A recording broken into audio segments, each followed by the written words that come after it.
नमस्कार।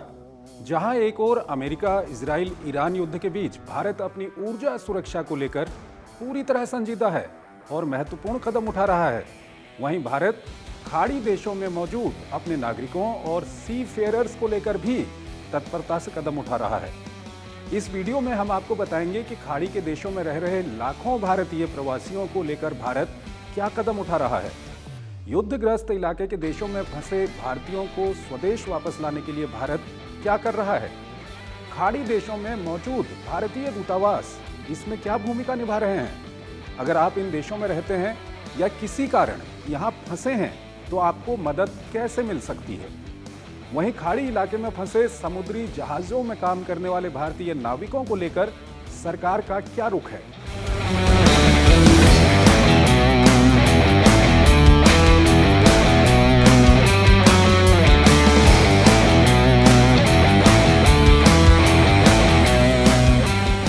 खाड़ी देशों यानी कि जीसीसी की बात करें तो यहाँ 90 लाख से 1 करोड़ के बीच भारतीय रहते हैं। ये भारतीय इस इलाके के विभिन्न देशों संयुक्त अरब अमीरात, सऊदी अरब, कुवैत, कतार, ओमान और बहरीन में रहते हैं। वहीं ईरान में लगभग 9000 के करीब भारतीय रहते हैं। खाड़ी देशों में रहने वाले भारतीय मुख्य रूप से निर्माण, तकनीकी और सेवा क्षेत्रों में काम करते हैं।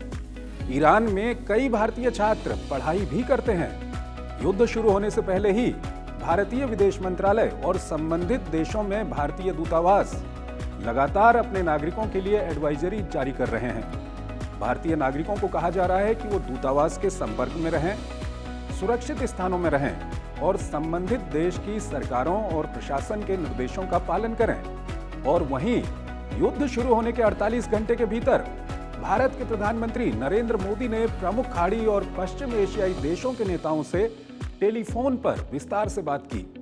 पीएम मोदी ने इजराइल के प्रधानमंत्री बेंयामिन नेतन्याहू, संयुक्त अरब अमीरात के राष्ट्रपति शेख मोहम्मद बिन जायद अल नहयान, सऊदी अरब के क्राउन प्रिंस और प्रधानमंत्री मोहम्मद बिन सलमान, कतार के अमीर शेख तमीम बिन हमद अल थानी, ओमान के सुल्तान हैथम बिन तारिक, कुवैत के क्राउन प्रिंस शेख सवा अल खालिद अल हमद अल मुबारक अल सबाह, बहरीन के राजा हमाद बिन ईसा अल खलीफा और जॉर्डन के किंग अब्दुल्ला द्वितीय से बात की। इसके बाद पीएम मोदी ने ईरान के राष्ट्रपति मसूद पेजेश्कियान से भी बात की। इन सभी वार्ताओं में इस इलाके में रह रहे लाखों भारतीयों की सुरक्षा को पीएम मोदी ने प्राथमिकता बताया। वहीं भारत के विदेश मंत्री और दूसरे अधिकारी लगातार अपने समकक्षों से संपर्क बनाए हुए हैं।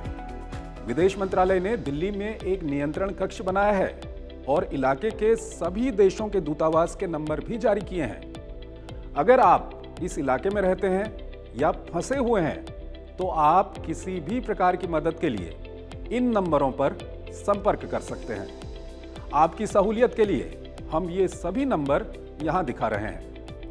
भारतीय विदेश मंत्रालय और विभिन्न देशों में मौजूद भारतीय दूतावास अपने नागरिकों को भारत आने में मदद कर रहे हैं।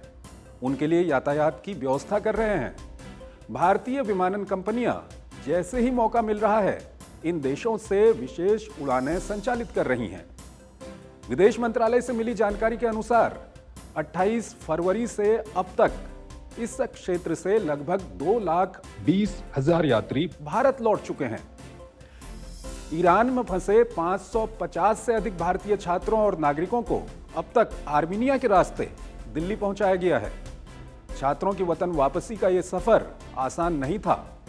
छात्रों ने भारतीय अधिकारियों के नेतृत्व में ईरान के अलग अलग शहरों से बॉर्डर पार कर आर्मीनिया तक बसों के जरिए एक लंबी और चुनौती भरी सड़क यात्रा की। वहीं इलाके में विभिन्न पानी के जहाजों में हजारों भारतीय सीफेयरर्स काम कर रहे हैं। भारतीय पोत परिवहन महानिदेशालय की त्वरित प्रतिक्रिया टीम 24 घंटे 7 दिन इनसे संपर्क में है। भारतीय ध्वज वाले जहाजों से अब तक 286 से ज्यादा नाविकों को स्वदेश लाया जा चुका है। लगभग 1300 नाविकों और उनके परिवारों की चिंताओं का समाधान किया जा चुका है। सरकार ने बताया कि खाड़ी क्षेत्र में 22 भारतीय जहाज और 611 नागरिक सुरक्षित हैं। यानी कि ये नागरिक वो हैं जो भारतीय नाविक इन जहाजों में काम कर रहे हैं। तो कुल मिलाकर भारत सरकार अपने नागरिकों को लेकर पूरी तरह सक्रिय है। आप अगर इस इलाके में रहते हैं और यहां फंसे हैं तो किसी भी मुश्किल वक्त में विदेश मंत्रालय और पोत परिवहन महानिदेशालय से संपर्क कर सकते हैं। तो आज के वीडियो में फिलहाल इतना ही। नमस्कार।